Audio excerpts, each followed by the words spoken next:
Yes, we're back. Okay, Shalom. So lucky we just had to change the battery, so I'll remake that point. So we were dealing with this old bottle guy who was saying that he had to rush home to watch the BBC Question Time with Rishi Sunak and Liz Truss or whatever the hell program it was, thinking that somehow by him watching these political puppet heads that he's somehow a responsible citizen of society, but he's not, because he's been deceived. Because as I was saying, the whole political sphere, the whole, voting for this party or that party, that's all folly. But that's another way that Satan can deceive people into making them think that they're actually got a say in what goes on in society when they haven't. Now this is why I was going to bring out the scripture, which is Isaiah 31 and verse 1, which says, Woe unto them that go down to Egypt for help, and stay on horses and trust in chariots, because they are many, and in horsemen, because they are very strong. But they look not unto the Holy One of Israel, neither seek they Yahweh. So woe unto you people that trust in Egypt. Woe unto you people that trust in Babylon. Woe unto you that look not unto the Holy One Yahweh of Israel for your help, man. Because it's not going to work out for you, man. It never worked out for us in any of the ancient kingdoms, and it's not going to work out for us now, man. The only way out of this situation is through returning to Yahweh Ba'Hashem Yahweh Shai if you are an Israelite. And if you're not an Israelite, the only way out for you is fucking to get destroyed and go into slavery for 1,000 years, man. That's your lot. That's your judgment for what you did unto the apple of the Lord's eye. It's like it was that there. No, that was Mahab. Yeah. So I want to bring this one out, right? Go ahead. Ezekiel chapter 38. Starts from 1. It says, And the word of the Lord came unto me, saying, Son of man, set thy face against Gog, the land of Magog, and the chief princes of Meshach, Tubal, and prophesy against him. Yeah, man. So that's what we're doing now. We're wagging the finger in the gates of the nobles, right? Prophesying about what is happening. We can actually break down what's been happening over there in Russia and Ukraine.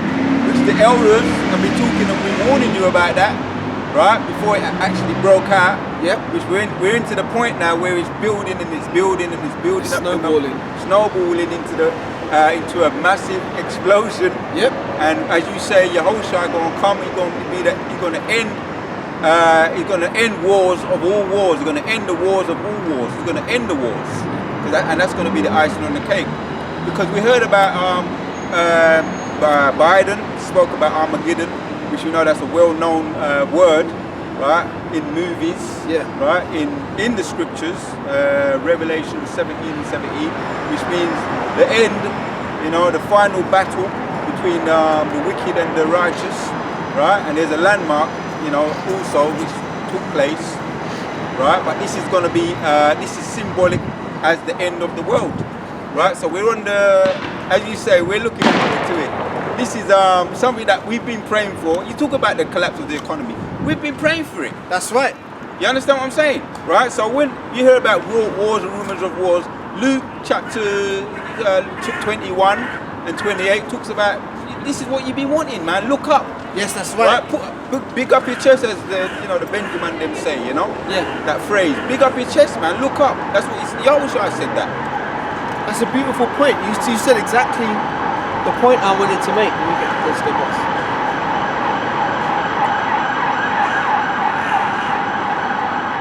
Right. You said the perfect point that I wanted to make. This is what we've been praying for. Like, if you're in the truth, right, and you believe in this thing, are you in this truth just to think, we'll go out to camp on Saturday and we'll prophesy and then I'll go back home. Go out to camp on Saturday, prophesy, go back home. Is that the cycle? Do you expect to continue forever? That's not what that's not what this is about. We're supposed to be prophesying the end of this kingdom. Now the end is starting to happen.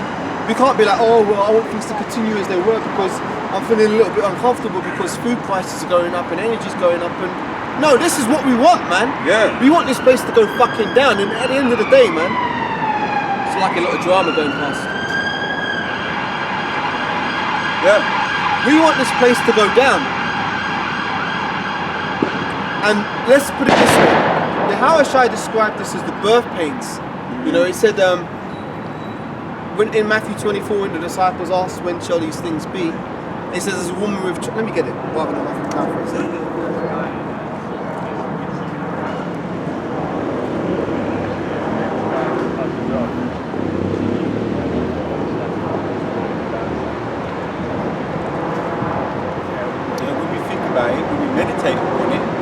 Most importantly, as you say, I'm thinking about what praying more. You talk about EMPs. You found it? No, I'm looking. Yeah, the EMPs when they start to break out. Think up some Hebrew words that you might want to kind of like adopt. Because what I do, I adopt certain Hebrew. Like brothers talk about the Hebrew. I'm not what do you call it? Not good with like written word, right? Because of my condition. But I might adopt something and remember it, just keep saying it and remember, so therefore it's written inside my memory, in my mental note. I make a mental note of certain things. So when you talk about the EMP, I'm looking forward to what I'm going to be doing in the EMP. Yeah. Like ways where I'm going to get around. You know, they say that Jake is the form of all things, man. We're survivors. We find ways. We find ways to create and invent. In times of, when we was in slavery, we came up with a lot of things. Yeah, very creative.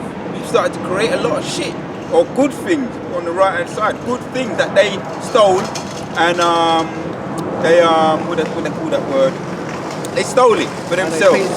Yeah, recreated it and started to use it. You found it. Yeah, I found what I wanted. It's not supposed to be a pleasurable experience.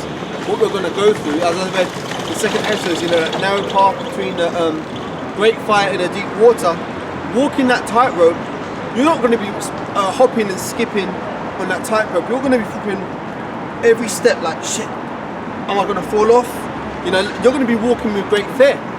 Now, the point I wanted to make is that entering into the kingdom it's not going to be a pleasant experience. We're going to have to go through a lot of hardship, just like when we came into this world. For example, when we was in our mother's wombs being conceived, our mothers felt great pain when she was about to give birth, and I'm sure that when we were coming out, it was quite traumatic. Yeah, because the babies are screaming and everything like that.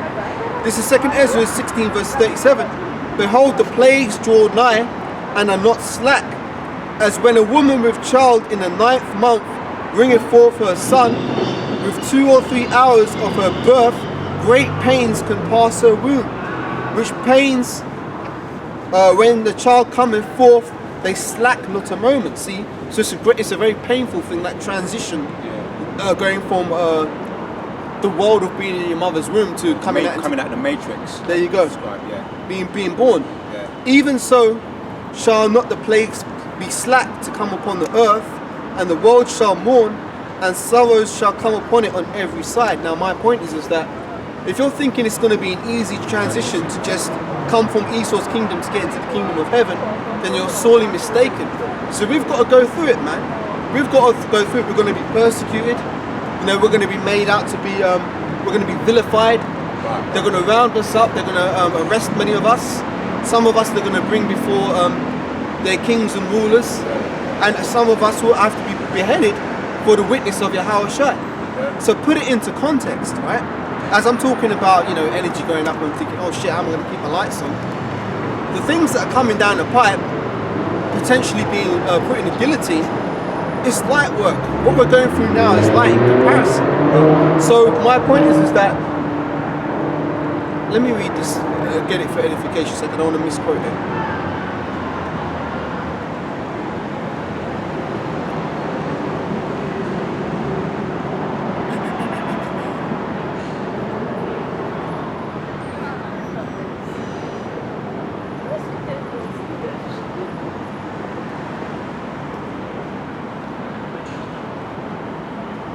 Hebrews 12 and verse 11.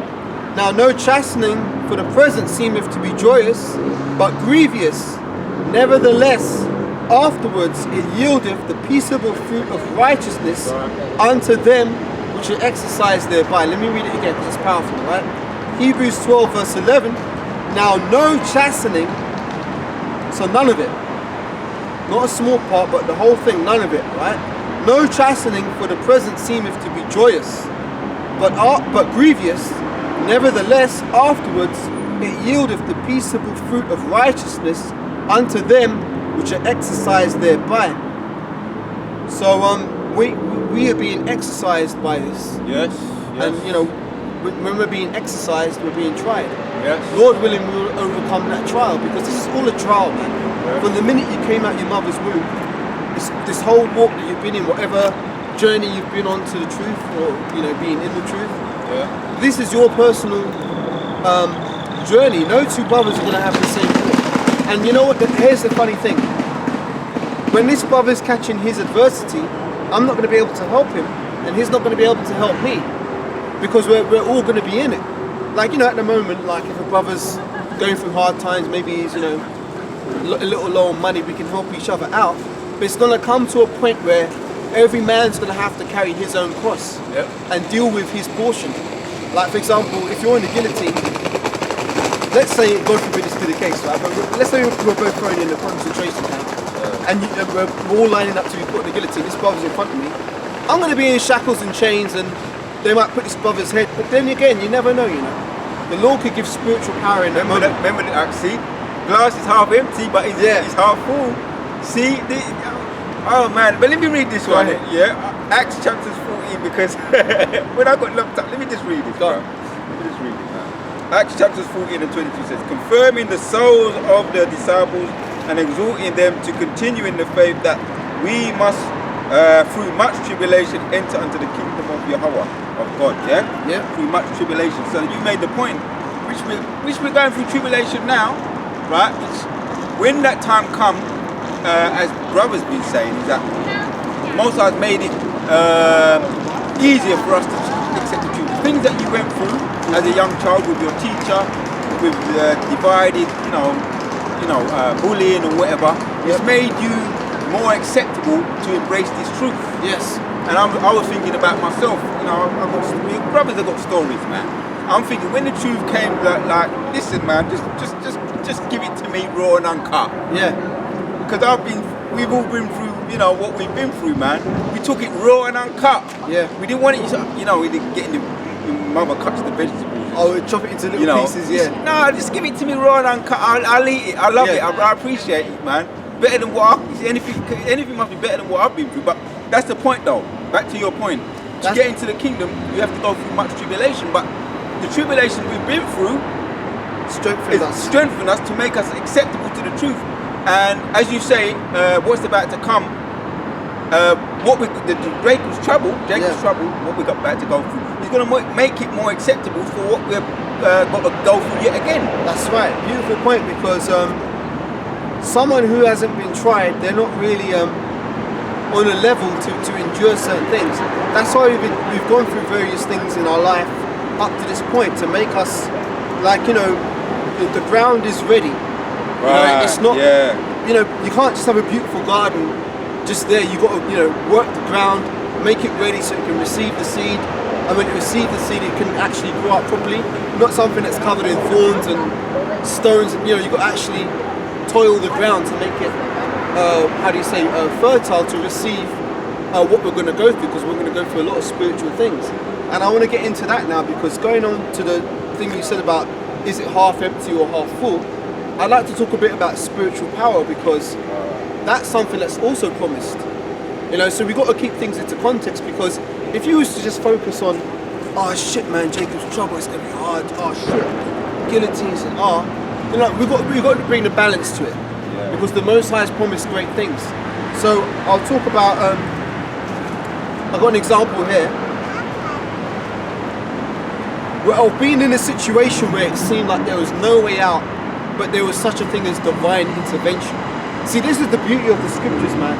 There have been many times where we've been in terrible situations where the Most High has done something that breaks the realms of reality. Like the Most High, lifts back the veil and changes what people thought was possible. For example, a case in point, when we were slaves in Egypt, right? And Moses went to Pharaoh saying, let my people go. Pharaoh never imagined that he'd see all the plagues that Moses was going to bring on Egypt. You know, what did you have? You had the seas, rivers turning into blood. Yeah. You had the plague of locusts, plagues of frogs. You had the boils and the sores. And the main plague was the night of the Passover, where thick darkness covered the whole land of Egypt. And the firstborn of everything that wasn't an Israelite was slain. Oh, yeah. Good eyes as well. Yeah, the firstborn of everything was slain. Be it of man or of cattle or, you know, beast. But those of us that had the blood upon the doorposts and above, the blood of the lamb, Shalom. Nice to see you. But those of us that were Israelites that were covered by the blood of the lamb, we never saw that darkness. We were fine. Yeah. You know, and we came out of that. And what did the Egyptians say to us at that point? Up, get out of our city. And we spoiled them because they gave us all their riches. So there he was, being led out of Egypt by the chariot overhead. And when we came to the Gulf of Suez, which is the Red Sea, we were literally between a rock and a hard place, because our back was to the sea, and Pharaoh and his horsemen and his chariots were pursuing us hard. But what did it say? The chariot, basically the chariot, what did it do? It created a barrier that they couldn't penetrate. Yeah. But the point, separated the water. It was ahead of them at night. Is that the point you wanted? A pillar of light by day Yeah. and a fire. Let me actually get it so I don't mash it up, right? But there was the point where the Pharaoh's horsemen and his chariots were pursuing us. Yeah. And we got to the Red Sea, and we thought we were finished. Let me read it. So this is a great case of divine intervention, and this is what we've got to remember, man. We're not dealing with, like, for example, like, let's say you're in the hood, and, you know, you're friends with a guy who's got a reputation in the hood, and you're thinking, well, if anybody messes with me, I can call him my big brother, or I can call him this guy. You know, you got a little bit of protection. Oh, jeez. Yeah, you got a little bit of protection, you got a little bit of credibility. People won't mess with you because, oh, that's his brother, or, you know. Yeah. We're not dealing with the bad man on the block. We're dealing with the master of the universe. Right. I mean, imagine that, the master of the universe. So nothing is impossible with the Most High. And that's what we've got to remember, man. We're serving a power that is beyond comprehension. So let me get this account. Where is it?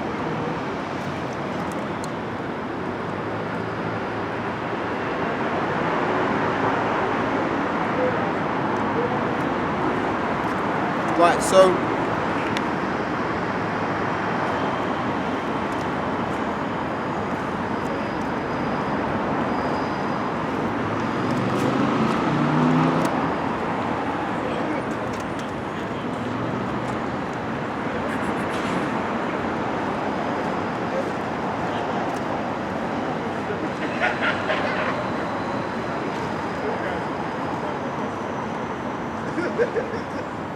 let me read Exodus 14 from verse 1. And Yahweh spake unto Moses, saying, Speak unto the children of Israel, that they turn and encamp before Pihahiroth, between Migdol and the sea, over against Baal-Zephon.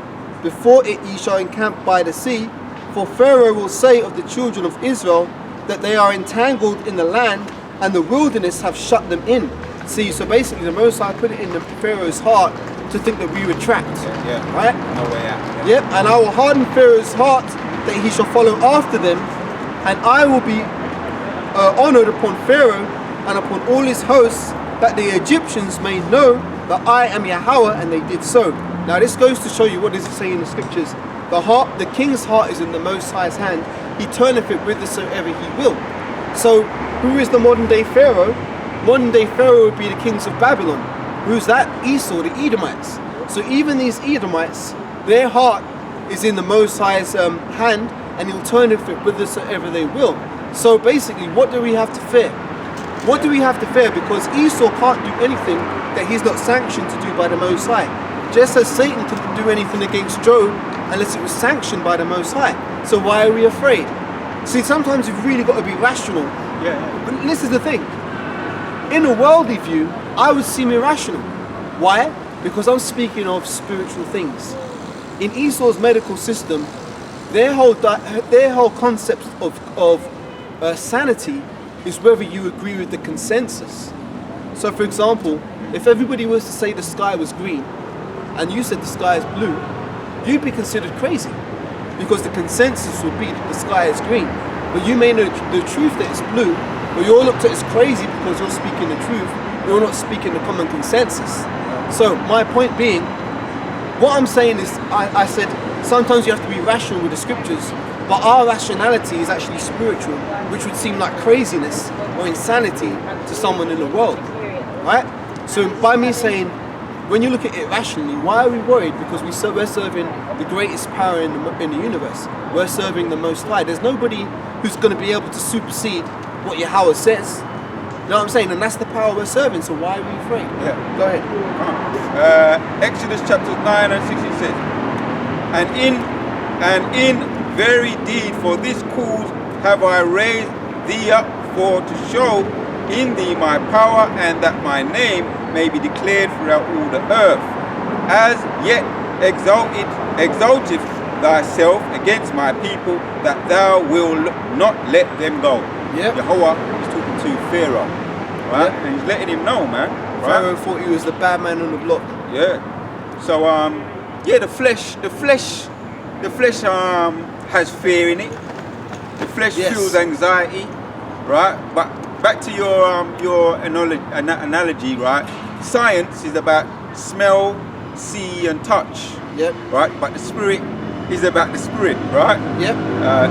Just to finish off, right? Exodus chapters 9 and 8 says, behold, tomorrow about this time I will cause it to rain a very grievous hail, such as have not been in Egypt since the foundation thereof, even until now. Mm-hmm. Right. So the plague of the hailstones, right. yeah. And it goes on about the plagues, but I want to hit this point in Exodus 11 just to finalize it. 11 and 6 says, and there shall be a great cry throughout all of the land of Egypt, such as there was none like it, nor shall be like it anymore. But against any of the children of Israel shall not a dog move his tongue against man or beast, that he may know how that the Lord doth put a difference between the Egyptians and Israel. See? Beautiful point. That's the spirit talking right there. Yep. You understand? But in the carnal, you got two people standing next to each other, right?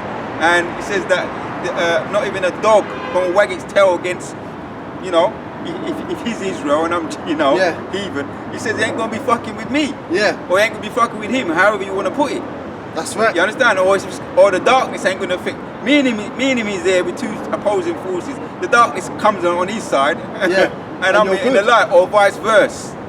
That's the power of the Most High, man. Which is beautiful, because it goes back to the dream that you said you had where the chariot came and it lighted up your house. Man, I wasn't going to bed thinking about anxiety or about. Sometimes you get visions that are just totally off topic to what you've been thinking about or doing a video on the night before. But I knew it was from the Spirit of the Most High saying, even if you see this beautiful thing with the Most High, before you even start getting anxious about things, boom, I'll send you that one. Yeah.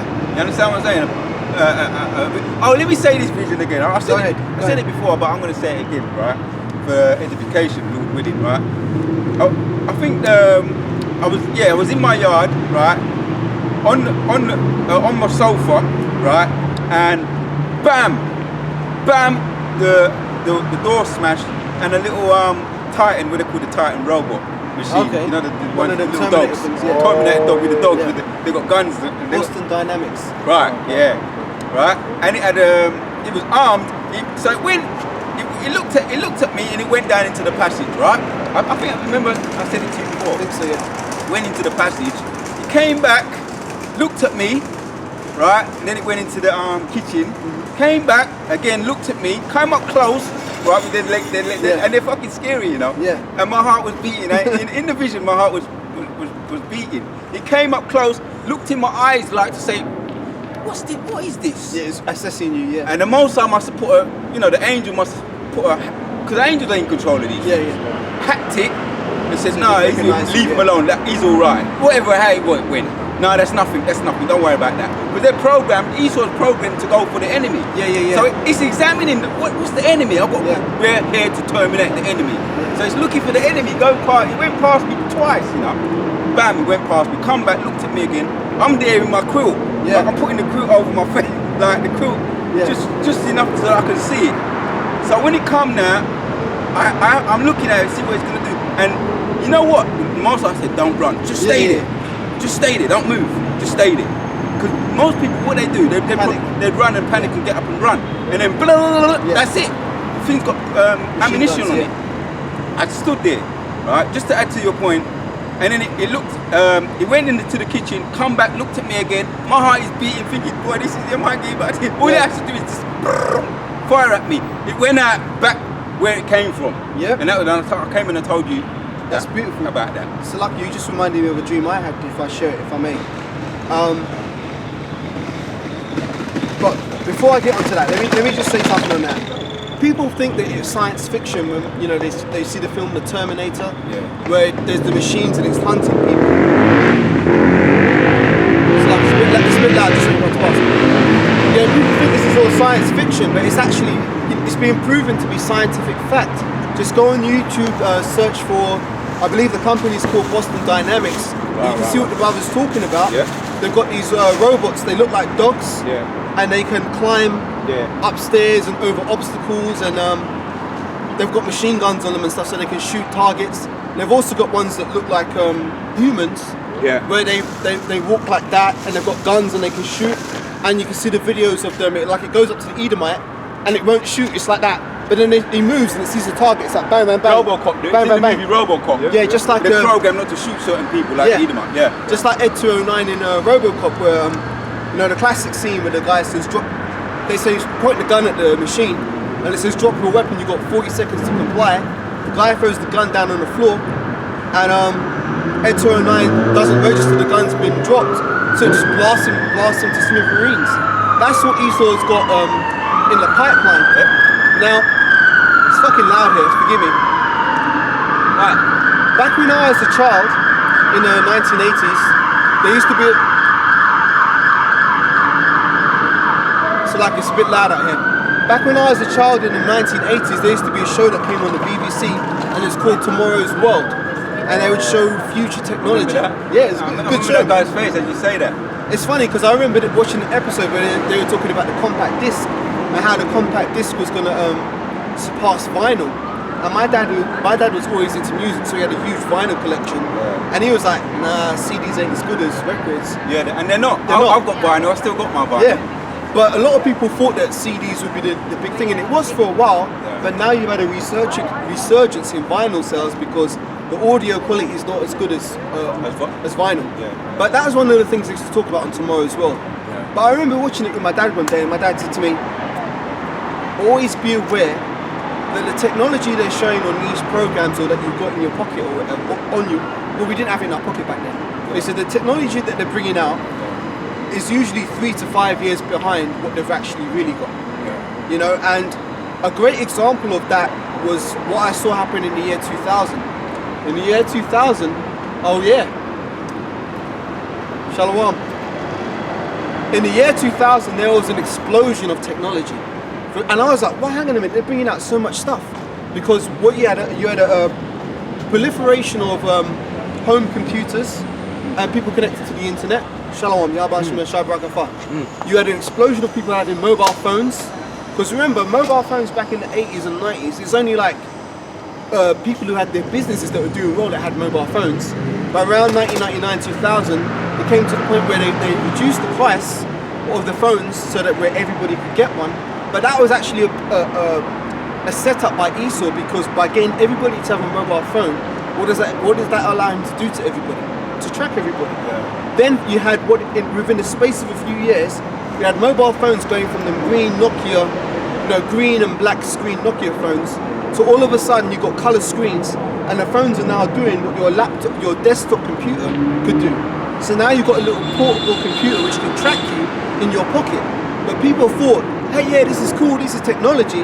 But if you remember, this all happened around 2001. And what else happened in 2001? 9/11. And when 9/11 happened, what did that do? That Esau was able to put a lot of laws into effect that didn't exist before. Anti-terrorism laws, all these kind of surveillance laws.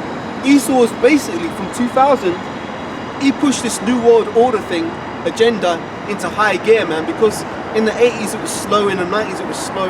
As soon as 2000 hit, 2001, 9/11, bang. Now, over time there's been a considerable, gradual increase in that, to the point where we're at now, where a lot of things are happening very, very quickly. So, before I forget, let me mention the dream I had in relation to what you said about the Terminator dog seeing you, but the Most High blank wiped his memory not to recognize you. Because you best believe these things are trained to kill. Yep. And who are they going to be targeting principally? Do you think, Jake? Well said. Well said. That's exactly what I was going to say. Don't think that they're going to be. They're going to come down on everybody. But Esau knows the nation, which is they're programmed to come from niggas, man. That's You know, right. Niggas, yeah. If It's you- like they got biological weapons to target niggas. yes, as they well. have. Well said, because there are certain like Esau's been cooking up diseases which will target certain populations. And if you think that was it Margaret Sanger of Planned Parenthood, where she came out saying that her target was us Jake, basically. Do you think anything's changed? See, people think that because Esau brought in what do they call it? He's done away with segregation, and now he says that, oh yeah, we're all equal now. People think that this devil's changed. He hasn't changed, and his agenda hasn't changed. So we're still the target. So it would be funny, like as I've said before, don't be surprised if you're in this truth, and Esau's probably sitting in like when you see these detective movies or whatever, and they're sitting in a little conference room, and they've got like a file. They drop the folder on the table, and there's a picture on the cover, and they open it up, and it says, yeah, this is his history. Or they've got like a map on the wall, and they've got different people posted on the map, and they've got pinpoints where they're tracking everything. Yep. Don't be surprised if these what do they call these hunter-killer robots aren't specifically coming for brothers in this truth, man. Because we are Esau's biggest threat. The Moabites aren't Esau's biggest threat. The Ammonites ain't, the Hamites ain't. It's us. So Esau really wants to do away with us, Jake. Now let me speak about the dream I had, because it's similar to what the brother had. So I had this dream a couple months back where I was on a hill. It was like a very big hill, and the sky was like a sunset, but it was a different, like, it was like a sunset where every colour was more vivid than it usually is. So there's lots of purples, lots of oranges. It looked really beautiful, and there was lots of people standing alongside me on the hill, and we were looking at the sunset, and I perceived what the sunset signified. It signified that this is the end. This is the last, this is the end of it. This is it, right? But the people that were with me, they couldn't perceive what it was. But I felt anxious, and I was like, this is the end, right? So we were standing there, and all of a sudden this huge monster came out, kind of like Godzilla scale, and all the people that were on the hill with me, they started screaming and running like, oh shit! And I was like, whoa! And it was like, basically it was like Leviathan, right? And it was coming, and everybody started panicking, and everybody's running. So I started running as well, and I was running at full speed, and like people who weren't as fast, it was like just basically killing them off, like just swinging its huge arms and just taking people out. And I was running, I was thinking, at the speed that this thing's moving, there's no way that I can outrun it. I was thinking, I can't outrun it. So I was thinking, what am I going to do? And I thought, you know what, I'm going to have to stop, because I can't run forever. So I stopped, and it came up close to me, and it was looking at me. And I thought, okay, this is it, I'm done for, I'm going to die. And it actually said, not you, you're exempt. And it turned around, and it kept chasing the other people. So that was the first part of the dream. There's the second part, which I'm not going to go into right now, but basically it was similar to what the brother had, or the dream he had, where he was exempt from the judgment, so the Most High spared him from the Terminator dog. See what I'm saying? So in my case, thankfully, all praise to Yahweh Hashem Yahshai, it spared me because it said I was exempt. So Lord willing, that be the case, not just for me, but all the brothers who are sincerely doing this work.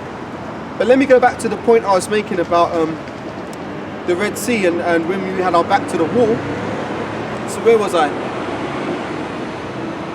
Right, so this is back in Exodus 14 verse 5, and it was told to the king of Egypt that the people fled, and the heart of Pharaoh and of his servants was turned against the people, and they said, why have we done this?